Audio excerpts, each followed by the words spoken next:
You heard me, Arthur. You just need to sign the papers and you're done. My wife, Annie, to whom I was married for over 25 years, spoke to me.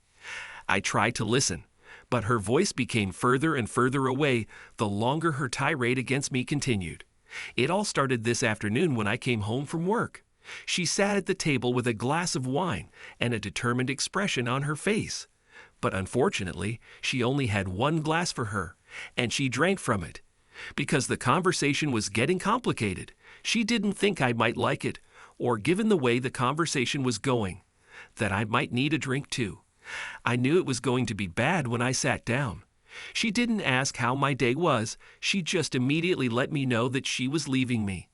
Annie had found her soulmate, someone who made her heart sing in a way I never could, and I was no longer good enough for her. It was difficult for me to hear her.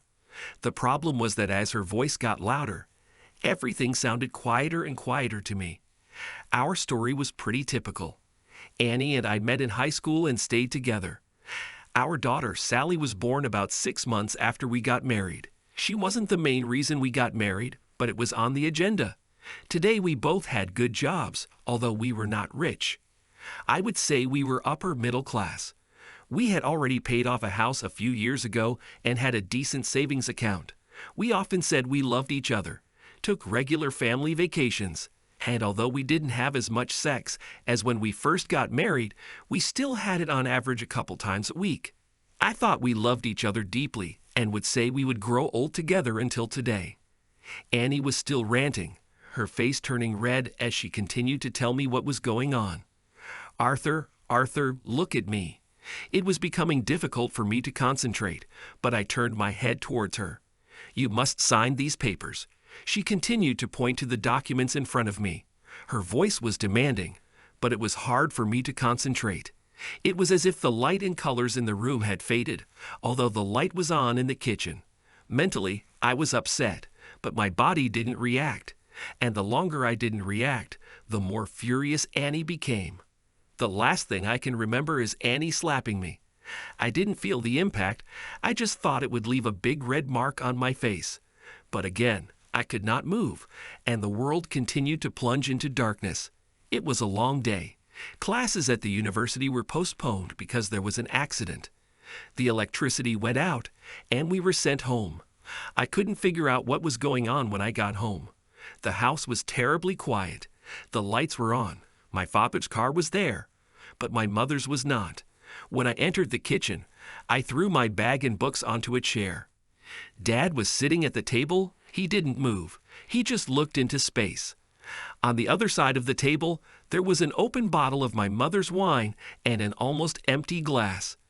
In front of my dad lay a stack of papers with many sign here inscriptions on them. I walked up to my dad and touched his shoulder from behind. Hi, Dad. I expected him to turn around, but he didn't react. I walked around and looked at his face, and I couldn't help but gasp. His eyes glazed over, becoming almost milky white, and it looked like tears were flowing from his eyes before. But he didn't blink. A stream of saliva came out of his mouth and began to drip onto his lap. I felt panic. Dad, wake up, Dad. I couldn't help but cry.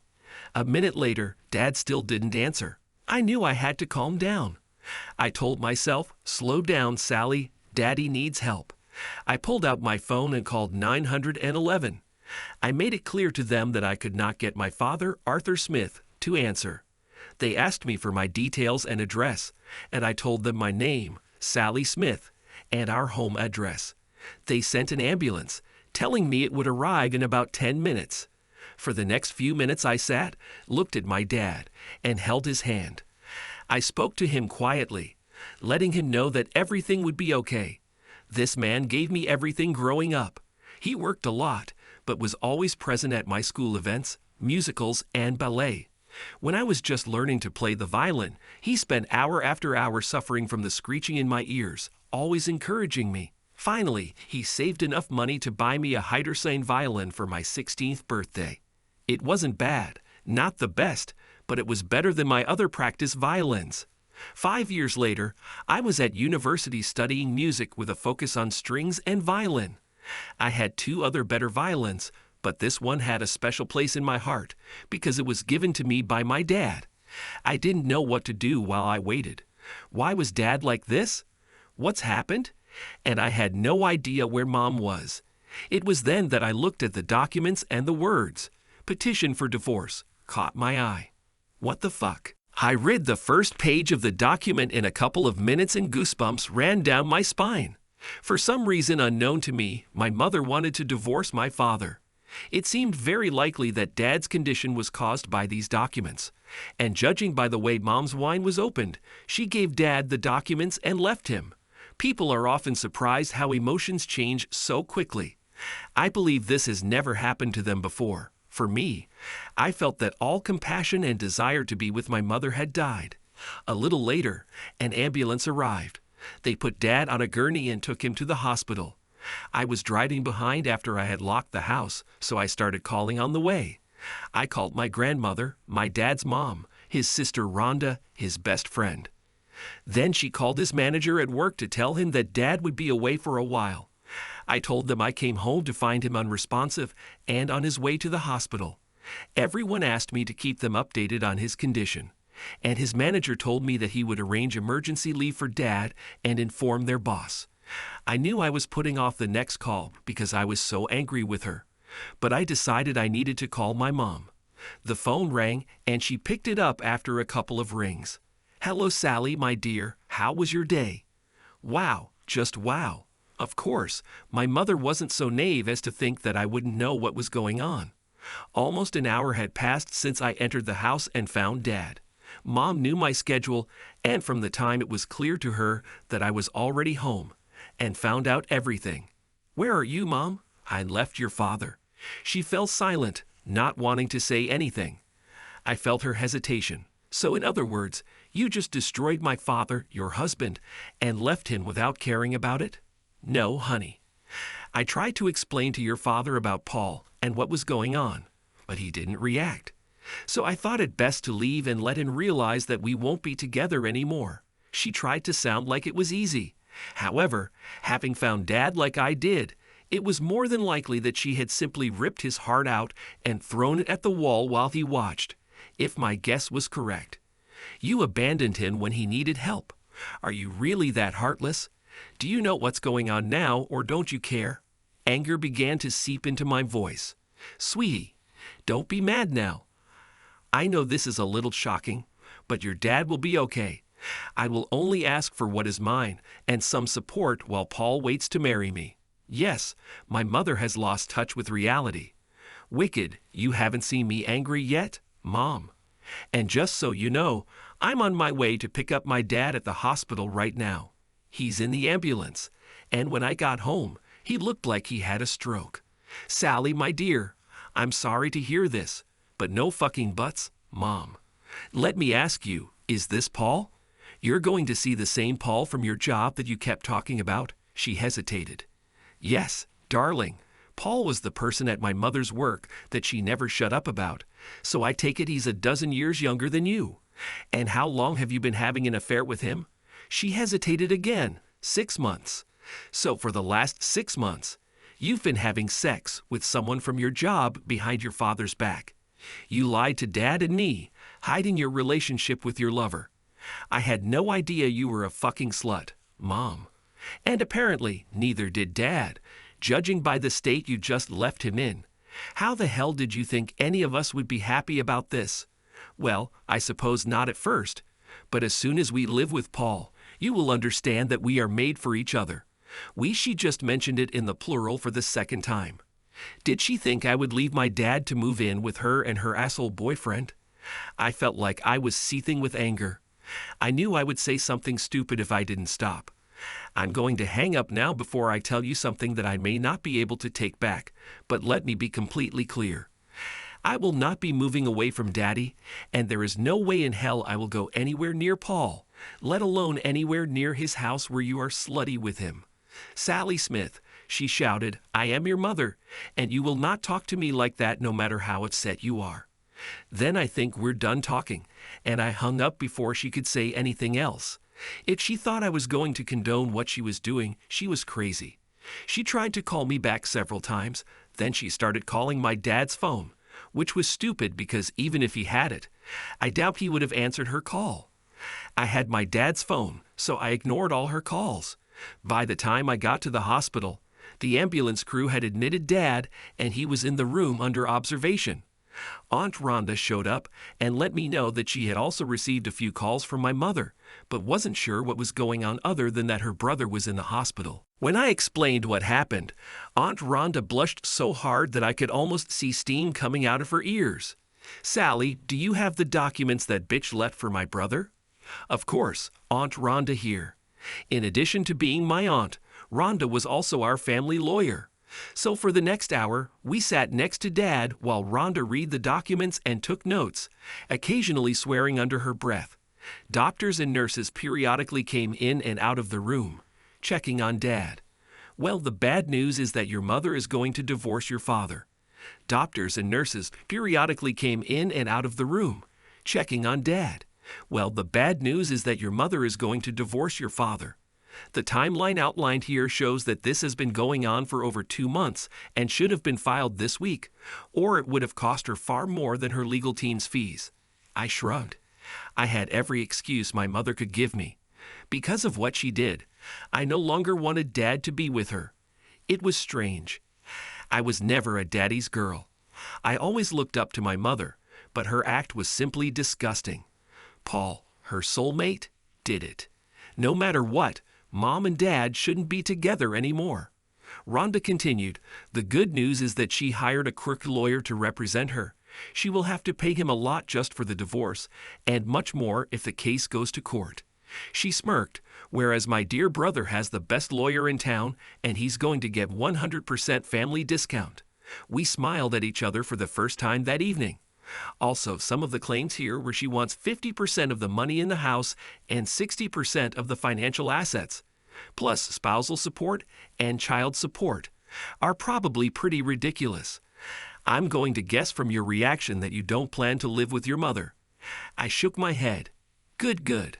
I have some initial thoughts, but we need to see what happens to your father over. I shook my head. Good, I have some initial thoughts, but we need to see what happens to your father over the next 24 hours. Your mother may already be in trouble for abandoning him and could be facing charges of mental cruelty. The next few days flew by as doctors constantly checked on Dad. Physically, he was fine and healthy, but he was simply unresponsive. I studied in a hospital chair by the bed with a laptop and textbook in my hands. Every now and then, one of the family would come by to give me a break, and I would go home, sleep for a few hours, change my clothes, and come back. I admit, I cried a lot when I was alone in the house. One of the big surprises was that the owner of the company where Dad worked came to check on him. Although I knew his manager Tom, I had never met his actual boss. Surprise, it was a woman. Tina Williams was a striking woman, sensual, slender, with tan skin, dark raven hair, and blue eyes that I could tell sparkled, making every man alive, and probably some women swoon. It turns out my dad was one of a group at his work who was there for Tina a few years ago, when she went through a messy divorce. Her cheating ex-husband tried to take away her daughter and most of their savings, and almost got half of her business before Dad introduced her to Aunt Rhonda. Rhonda turned the tables, eliminating the need for Tina to give away any part of her business, and ensuring that Tina received child support for their then 6-year-old daughter. Tina came several times and was stunned when I told her the general outline of what happened and why he was here in the hospital. She would bring cards from everyone at Dad's work and sit and hold his hand and tell him stories from work that happened while he was away. It turns out that my father was the life of the party in the office, and everyone couldn't get enough of his antics. I should tell you that Dad is an accountant by profession and works for one of the financial companies that help banks process payments to financial institutions. It can be a tiring job, but apparently my dad makes the workday a little brighter for everyone. One afternoon, about 2 weeks later, I had just returned from home. When I entered the room, Rhonda and Tina were finishing their conversation. I could tell it was a little heated, but their anger was directed at my mother, not each other. My mother wrote a letter to Tina, demanding that she be given access to all of Dad's bonuses over the past few years. It didn't matter that the money had already been paid. The letter demanded that she receive 50% of it in a specified bank account within 30 days, or she would sue Tina. Apart from the stupidity of asking for money already paid, it looks like she and her new beau are short of cash. Since I froze all their joint assets while Arthur is being treated, Rhonda said with a very predatory grin on her face. I laughed, announcing my presence. Yes, this morning I received my first message from my mother in 2 weeks, a text message asking me to give her money. I didn't answer because I was still very upset about her actions. I mean, she hasn't asked about Dad once since I told her what she did to him. Over the past couple of weeks, Tina has become very worried about my father's hurt feelings. Whenever my mother was mentioned, her eyes would narrow and her voice would drop an octave, indicating a deep dislike of her. It was almost as if I could see flames appearing around the edges of those burning eyes. I just hoped she would never have to sit in a room with my mother. I was afraid she might burn it down. I may not love my mother very much now, but she was still my mother. She destroyed the most wonderful person. Sally, if it weren't for your father, I wouldn't have my Clarissa or my business. Many people in the office helped me during one of the hardest moments of my life, but your father spent a lot of time listening to me. He never judged my ex-husband or me, he just let me vent. No one has ever really done this without voicing their opinion. He introduced me to your aunt, making sure I was looked after. If he was a single man, I would pursue him with everything I had after the divorce. I shrugged and let a smile light up my face. Well, soon he will be a lonely man. This brought realization to their faces. Rhonda giggled and Tina smiled. Thank you, Sally. I needed it. I still can't believe what your mother did to him, or that she rejected such a wonderful man. I have to go to the office, but first, I'll do this. Tina walked up to my father, and as Rhonda and I watched, leaned over and kissed him gently, but sincerely on the lips. She looked at us and smiled, but her smile turned to shock a moment later when my dad groaned. When I woke up, I felt soft lips on mine, just the right amount of pressure. And behind them was a sensual and gentle intention that conveyed an affection I hadn't felt in a long time. I heard the beeping of medical equipment and myself groaning as almost every muscle in my body ached.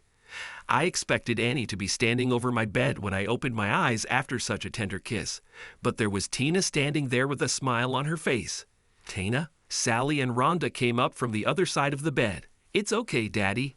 Everything will be fine with you, do you hear? My memories caught up with me a moment later, and I realized that Annie was leaving me, or more likely, had already left me. What's happened, Aide? Over the next few minutes, the three of them filled me in on how Sally had discovered that I was unresponsive and called an ambulance. How she had found divorce papers that said Annie had been cheating on me for several years, months. I found out how Annie threatened Tina once Rhonda blocked our finances until they found out what was happening to me. How long? 2 weeks, Arthur, Rhonda answered. I looked at Tina. Tina, did you kiss me? Tina blushed. Yes, sorry, I was going back to the office and saying goodbye. I smiled. No, everything is okay. I'm already in the market, so I think it's okay. Over the next few hours, I was examined by numerous doctors. Examinations, blood tests, MRI. Tina canceled her visit to the office and stayed here, as did Rhonda and Sally. Among the doctors who came to see me was a psychologist.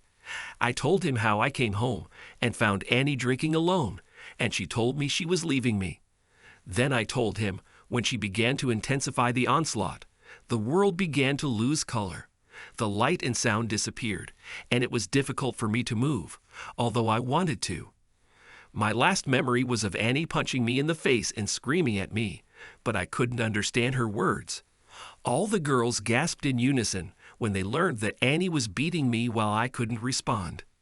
Dad, what time do you think this happened? I'd say it was about 5:30. Baby. Why do you need to know this? Because it was after 7:30 when I got home and found you, so I guess Mom must have left you there alone for quite a long time. The psychologist intervened. It's not unusual for someone in your situation to be abused while they don't respond. And in your case, I would say that you went into some shock when you heard your wife announce that she was leaving you. Of course, this is a much more extreme case than we usually see, but it makes sense. Rhonda spoke. When Arthur was little, there was a bully several years older than him. He teased Arthur quite often, and one day, one of the parents in the neighborhood found Arthur lying on the ground in the park. From what our parents told me, they put him to bed, and he woke up the next morning. No one ever thought much about it since the next day he woke up at the same time as usual, but it really happened. I nodded.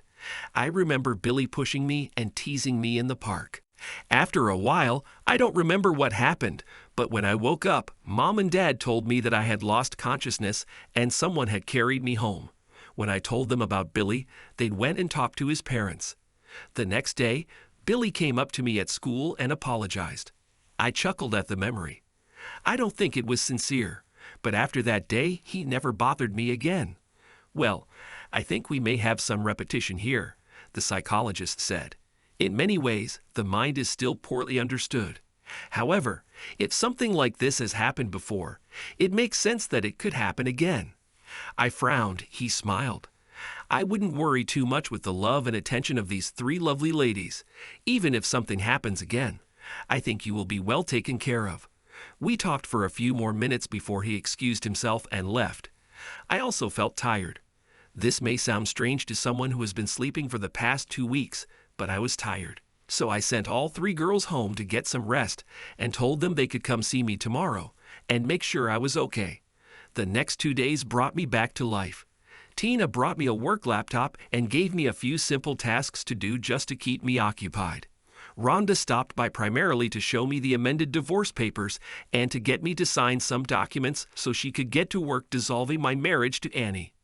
Rhonda also brought along a young detective, Karen Hill. Detective Hill questioned me for over an hour about my experiences that night with Annie. She thanked me and informed Rhonda and I that we would receive her report in a few days. I wasn't sure if we were filing a complaint against Annie. Finally, Rhonda told me to leave it all to her, kissed my forehead, and left. In the afternoon of the second day, after I woke up, I was released. As Sally said, discharged from a hospital so that I could return home. Sally accompanied me, and I was surprised when Tina met us outside the building and helped Sally walk me to her large SUV. Tina stayed for dinner that evening. We ordered takeout, she helped clean up, and then stayed with us for a couple of hours to watch TV. As she turned to leave, Sally hugged her and then made sure I walked her to her car. Tina, thank you so much for everything you have done over the past few weeks. I don't know how I can repay you, I said. Well, in a few weeks when you feel at ease again, you can invite me to dinner and dancing. She laughed. I blushed. Just today, I left the hospital in the afternoon, and the woman whose kiss woke me up already in the evening of the same day invited me on a date, but she was pretty, and I was soon to become a bachelor again. Okay, next Friday evening after work, this will give me almost 2 weeks to get back to normal. She nodded and came over and hugged me tightly. It lingered a little longer, and I sensed more hidden meaning. As she got into her car, I found it funny that I briefly wondered what the name of this strange woman I had been married to for almost 25 years was. Over the next few days, Sally, Rhonda, and Tina fussed around me again, checking to make sure I was okay. It was nice to be so taken care of. However, the news that Rhonda brought me took us all a little by surprise that Friday afternoon. So Annie was arrested this afternoon, she said. What's happened? I asked. Well, after your statement to the police at the hospital, a warrant was issued for Annie's arrest based on mental cruelty towards a person with disabilities. This is based on the fact that at the time you were immobilized and unable to defend yourself. Add to that the fact that she left you without supervision or help for an unknown amount of time, and she's in big trouble. What does this mean for divorce? Asked Tina, who joined us again for dinner. Her 8-year-old daughter Clarice was with her that evening. Clarice was watching a Disney movie in the living room while we talked. I was returning to work on Monday, so Tina would meet me there. But I was beginning to realize that she needed more than just efficient number crunching in the office. I found myself imagining what was hidden under those beautiful tight clothes she wore every time she came to visit. Rhonda smiled. This will probably mean that some things will go in Arthur's favor. Judging by the state of the bank accounts and the house, I insist on a 50-50 split. I know we could have done more after everything that happened. However, I assume Arthur will want to be fair. I nodded. Annie won't be able to touch any of the bonus money she tried to get from you. Tina, I filed a case against her for extortion in addition to charges of mental cruelty. This won't do much except stop her touching things that don't belong to her. Most likely, she will come out in a couple of days, not the least bit worse for wear, and will be able to return to her pig soulmate. What I want to do is settle the divorce quickly using Arthur's visit to the hospital. Then I have plans depending on how she reacts. I will make sure that nothing unnecessary is taken from Arthur, she smiled. So how long will the divorce take, Aunt Rhonda? Asked Sally. I believe everything is going well. It should take about 3 months. If Annie wants to fight something, I'll bring in the big guns, and it will take longer, but it will hurt her a lot more. That evening, as I walked Tina to the car, Sally helped Clarissa into the back seat. Tina hugged me again and surprised me with a short kiss, reminding me of how I woke up the other day. Arthur, I know that you are married and you are an honest person, so I am not going to rush too much. But I want to claim you now and let you know that I want you. Of course, I've wanted you for a long time, but I would never pursue a married man or break someone's marriage vows. It happened to me, and I don't want it to happen to anyone else, even if their marriage is falling apart. I looked into her deep blue eyes for a moment and brushed a strand of her dark, raven hair out of her face before I leaned in to kiss her. But instead of a soft and gentle kiss, I let the kiss be passionate for maybe 30 seconds. I knew we both felt connected. Tina's eyes were closed when I pulled away, and her tongue ran over my lips. Enjoying our kiss, I grinned. This is so that you know that I confirm your rights. We turned to look at the girls. Both of them were giggling as they watched us kiss. Clarissa was clapping her hands and Sally had a big shitty grin on her face. As Tina and Clarissa pulled out of the driveway, Sally hugged me and we waved. The next few months were something of a roller coaster. On the one hand, Annie wanted the divorce to go quickly. On the other hand, she was not happy with this agreement. It looks like Paul was in the driver's seat and telling her that she should get the lion's share of the assets. He fed her crap, and on some level, she had to know it after all these years of marriage. As the settlement demands became increasingly outlandish, Rhonda made one call to Annie's lawyer, and although I don't know what was said, all objections to the settlements ceased overnight.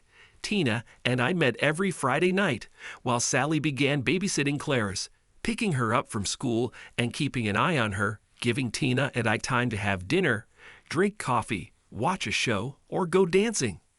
Of course, we never did anything more than hold hands and kiss, but I had a feeling that the evening of my divorce would be something different. I went back to work, and everything was going well for us. As a financial institution, we made a good profit, but we weren't in the big leagues. We all did our jobs. We were paid well for it, and we generally had a good time together as a group. I think the staff realized that at some point Tina and I were becoming a couple. Although everyone was happy for both of us, I had to tone down my usual antics. My line manager, who reported to Tina, made sure no one talked about our behavior in the workplace since I was practically meeting with his boss. About 3.5 months later, we received notice that the divorce would be finalized in a week, starting the following Thursday. There was no trial, but Annie asked for a meeting to talk before the final ruling. I agreed the day before, and we agreed that she would come to the house to see Sally and me. I took the afternoon off and cooked lamb chops and dumplings and gravy for the 3 of us. It was a favorite dish for all 3 of us, and I hoped it would make the evening conversations a little less awkward. Sally got home around 5:30 and went to shower and change. Then just before 6, the doorbell rang and Annie was standing at the front door. Now, I haven't described Annie all this time, but maybe I will now. Before everything fell apart a few months ago, Annie was an attractive housewife in her 40s. She had short, shoulder-length brown hair, a curvy mom figure, and although she weighed a few pounds more than she liked, she was still very attractive. With a great bust and an ass to match, she was a great-looking woman. But unfortunately, the woman standing in front of me was almost unrecognizable. Annie had put on a lot of weight. She had jowls and big plump cheeks. Her belly, which had always been a little bulging, now hung over her pants, and that curvy mommy ass that I loved was swollen beyond recognition. Moreover, she was wearing baggy clothes that hid her thickness. I'm not against fat women, but this wasn't Annie. I think my shock at her body showed on my face. Annie winced, but didn't say anything. "Hi, Annie, please come in." We walked into the kitchen, and I offered her a glass of wine, which she accepted. We chatted about trifles for a few minutes. She asked about work, and if I was taking care of myself. I asked her about work, and didn't bother commenting on how she should take care of herself. That's what Paul wants. He didn't like how skinny I was, so we worked on getting me to gain weight. She mentioned the unspoken question. I frowned. For more than 25 years, I loved this woman. And yet, despite what she did to me, I still worried about her health. You don't approve, do you? She looked at me. No, Annie, I don't know. When we were together, you were in excellent slim condition and healthy. But to be honest, I'm shocked by your appearance. You don't look well. And if I weren't so hurt by what you did, I would be very worried about your health and would try to help you. But you don't care, do you? Her face dropped. You and Sally, you're happy and healthy without me here. Well, there's a part of me that cares. But when you left here and pretty much left me to die, I shrugged. She sighed. I deserve it. I did a terrible thing, didn't I? No, Mom. Sally had just emerged from the shower. You did a damn terrible thing. You single-handedly tore a happy family apart and then walked out the door without a care in the world. And I, for one, can't understand why Dad agreed to let you come here tonight. Sally, calm down. Your mother knows what situation we are in and how unhappy we all are. Coming here must have been difficult for her. She asked for this meeting tonight, so I thought the least we could do is be adults and listen to her. Sally was not happy, as far as I understood. She, like me, had not spoken to her mother since that fateful day. Judging by the way my daughter looked at her mother, this wasn't going to end well for anyone. It was time to change the subject. I tried to appear happy. Difficult conversations are not good on an empty stomach, so let's eat first. So I served dinner. No one said a word, but there were a lot of glances at each other around the table. Sally just stared at her mother the whole time. After dinner, I cleared the table and Annie asked to speak to Sally alone first. No way in hell can you tell me whatever you want in front of both of us. I was surprised, but I could see that Sally was determined not to be alone with her mother. I think Annie saw it too. The look in her eyes was exactly the same as her mother when she did this to me that fateful night. She nodded. Annie took a deep breath. She didn't want to do this in front of me, but she looked at Sally. Well, Sally, I wanted to ask you to forgive me for what I did that night. I thought this through all wrong, and no matter what, I don't want to be away from my daughter forever. Annie looked at me. There is one more thing, but I would prefer to say it in private and not in front of your father. Sorry, Mom, but if you can't say it to both of us, then I don't want to hear it.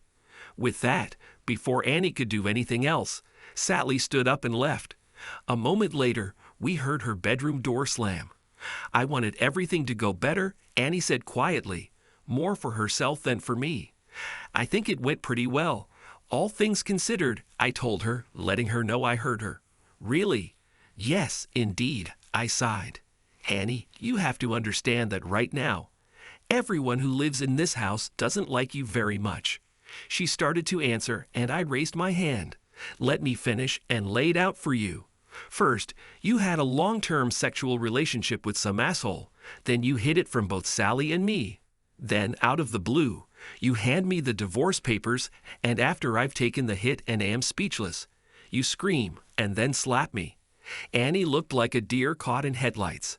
Yes, I still have memories of most of that confrontation until you hit me the first time. Now let's continue. Then you lead me at some point when I don't react and leave me there, until Sally comes home and finds me in a state of insanity. Annie looked scared now. When Sally calls you, you show absolutely no concern for me when your daughter is clearly worried about her father. You never once inquired about my health until tonight. You made unreasonable demands on my employer, and when you walk in here, it's still all about you. You asked Sally to forgive you, but you never said you were sorry to her. I paused just for a moment to see if it would get through to her. Yes, Annie, I think with all that said, it went really well. I paused just for a moment to see if it would get through to her. Yes, Annie, I think with all that said, it went really well. Annie was now looking at the floor with tears in her eyes. They hadn't hit the floor yet, but they were getting ready. I didn't know if they were for Sally, for me, or just still about herself. I continued, so our divorce will be final tomorrow? And if you have nothing else to say, then I think we have fulfilled your request for a final meeting. I walked to the door and opened it. Annie looked at me and left. Having crossed the threshold, she turned and looked at me. Arthur, we've really had a few good years, haven't we? Yes, Annie, most of our time together was amazing. You were a wonderful lover, a caring wife, and a loving mother. I don't know what that idiot Paul did to you, but I don't see anything of the woman I fell in love with in the man standing in front of me. All I see is a lost being who was manipulated by someone into gaining wheat, like a fucking pig, and becoming selfish, and not caring about the people around her. She looked at her feet again. You really mean it, don't you, Arthur? Yes, she turned to leave, then turned around one last time. This time she looked broken. Arthur, about the house and money. Paul told me that I should ask. So that was the point of this visit. It wasn't about reuniting with her family. It was just about money. I laughed bitterly. Annie looked at me, wondering why I was laughing. Go and tell your significant other that at this time tomorrow, you will receive your share of the savings and equity that was in this house in the bank account that your lawyer gave to Rhonda. And Annie, she looked at me. I'm warning you, keep this money away from Paul, otherwise you won't have it for long. The next morning brought the final decree. Annie and I were no longer husband and wife. There was a small part of me that was sad, but that was a very small part. Mostly I was happy. The last few months have not been easy for anyone. Now I was free, and at 48 years old, I still had a lot of life in me. Rhonda called me and said that she would have pizza at my house tonight. Sally popped into the office for lunch. We talked about her mother and happier times when we were a family. I know she didn't love her mother very much, but I know she missed the woman she used to be. To be honest, me too, we had many good years together. Well, I think there was a signal between Sally and Tina when Sally left, because not even 5 minutes later I was called into Tina's office. And she slammed the door and then kissed me like the sun would never rise again. Although I have to admit that I may have kissed her back in the same way. Can I declare that you are mine now, Arthur? I felt a sore spot on my neck where there may or may not have been a hickey when she kissed my neck a minute ago. I think you may have already done this. Dinner that night was great. Sally, Rhonda, Tina, and Clarissa were with me, and we celebrated my freedom from Annie. That Friday night, while the girls were in bed, Tina and I consummated our platonic relationship. I must have done something right, because for the rest of the weekend, every time she sat down, she squeaked slightly as if she was in a little pain. But her smoldering eyes burned with a fire that I knew was only for me. 6 months later, we got married in a beautiful small ceremony at a local lake, with many people from work in attendance. We'd like to get married later. However, we wanted to make it before Sally and Clarissa's little brother was born. It was 5 years later. Sally, her boyfriend, Tina, and I had just sat down to dinner at one of our local restaurants when 5-year-old Keegan asked, "Dad, who is this lady who keeps staring at us?" We all turned around and saw Annie sitting across from us. She lost a lot of weight. She stared at us and didn't look pleased with herself. We haven't seen or heard from her since we got divorced. She never even tried to contact Sally. I apologized to the family and approached them. "Hello, Annie. Hello, Arthur. How are you doing?" She looked down at the chicken salad she was eating. "You were right, Arthur. You were right about him. Paul convinced me that I was his soulmate and you were nothing. But when I didn't get the money up front, he convinced me to gain weight because he loved me and loved fat women. When I got the money after the divorce, you told me not to give it to him. But I didn't listen. He spent it in a couple of months, and then he left me and disappeared without ever marrying me. I was still upset with her, but her story didn't have a happy ending like mine did. From then on, I spent every moment trying to rebuild the confidence he destroyed and get back to who I used to be. She fought back tears and looked at me. After all these years, that look of hers was the look of the Annie I used to know. Arthur, I'm so sorry. I treated you like dirt. I did it because I was convinced that Paul knew everything you didn't know. I left the only man who had ever truly loved me, and she stopped and grabbed the edge of the table. You could have died because of what I did. I know you could never forgive me, but I want to say that I'm very sorry. Now she was crying openly. Surprisingly, Sally came and stood next to me. She also heard her mother's apology. I looked at her and she smiled tiredly at me and grabbed my hand. I don't know, maybe this was the first time she saw that her mother was truly sorry. Her gaze softened and she extended her hand to her mother. Seeing Sally standing there and then extending her hand, Annie panicked and tried to get up and walk away, but Sally blocked her path. Mom, stop it. You don't have to go anywhere. Sally slid into the booth next to Annie, and I sat on the other side. I looked at Tina and saw her nod. So for the next hour, mother and daughter talked. There were a lot of reconciliations. There were quite a lot of tears.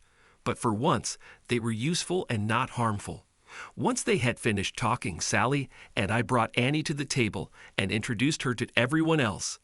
I could tell Annie was pretty upset when she was introduced to Keegan as Aunt Annie. After that day, we kind of let Annie back into our lives. Sally slowly reconnected with her mother. Every week or two, they drank coffee. The trust between them grew slowly, but it grew nonetheless. When Sally got married, Annie actually took on the role of mother of the bride. Tina would invite Annie over to our house for dinner from time to time. And at first, I think it was out of spite for Annie for everything she had given up, and Tina benefited by marrying me. However, although they were never close, Tina and Annie had a strange friendship that I never understood. Rhonda never forgave Annie for what she did to me, although she was always polite to her whenever they came into contact, and with Tina's blessing, Annie and I did a little post-marital counseling. We discussed many of our problems since that time. More than 5 years ago. The consultant thought Annie might have hormonal problems. However, Annie did not admit this. No, that day I threw away the most important thing for me. I had a husband who loved me and a daughter who wanted to be with me. No amount of hormonal imbalance can justify the way I systematically ruined everything good in my life for some asshole who whispered sweet nothings in my ear, who was a piece of shit in the bedroom, and who had a manhood so small from the waist down that you can't even notice that it is inside. She smiled sweetly at me with this statement. Arthur and Sally deserved much better from me. She cried and then wiped her tears with a napkin. 5 years passed before I was able to reconnect. 5 years that I lost and was not with them. I thank God every day that Arthur allowed me back into his life. And Tina too, she blushed at this confession. She had every right to hate me, but she treated me warmly every time we met. No, she was lucky. She got everything I threw away, and I will pay for it for the rest of my life. Annie benefited from these sessions much more than I did. It was helpful to confirm that neither Sally nor I had done anything to cause Annie to leave us. And she was right. Tina picked us up and made us a much stronger family. As they say, people pay for their mistakes if they make them long enough, which is what Paul did. He moved to another state and again tried to steal a married woman and her money. But this time, the husband caught Paul with his wife and turned him into a eunuch. The husband received 10 years, but it looks like he will soon be released if rumors from Rhonda, who now represented him, are true. Tina and I love each other very much. I never thought I would ever be able to love as much and as deeply as I loved Annie. But Tina proved that this is not so. Tina not only gave me her love, but also gave me her whole soul without a trace. We still work at her company, and I still have the same job. We have our ups and downs, but we never let anything get in the way of communication when it's important. Her body is still outstanding, and we make love often. We even made love in some exotic places during our vacation. Usually, one look is enough, and I lock the bedroom door and make love to her. One day, we had just finished making love, showered and dressed, and when we arrived in the kitchen, we found Sally and Annie talking. Last month, We found out that Sally was expecting a baby, so there was a buzz in the room as the girls planned for my first grandchild. My God, Sally, the way they act, you'd think these two were teenagers. Tina, you need to tell me what you're feeding Arthur. Maybe I can get some of this to feed Fred. All the girls laughed and I blushed. Annie had been dating a little lately, but nothing serious until Fred came along. Mom, leave them alone. We all know that from then on, Dad was a man on a mission. Since when, honey? Annie asked. You know, her eyes sparkled with slight mischief. I think Dad's libido has gone up 3 notches since he woke up after being discharged from the hospital and his previous life. Annie fell silent and fell silent. Sally laughed and Tina blushed. For me, I just sat back, grinned at my girls, and felt myself getting horny again looking at Tina. Then I stood up and walked back to the bedroom. Tina followed me a moment later, locking the bedroom door behind her. Well, yes, I checked out for sure. Thanks to everyone who took the time to listen to today's stories.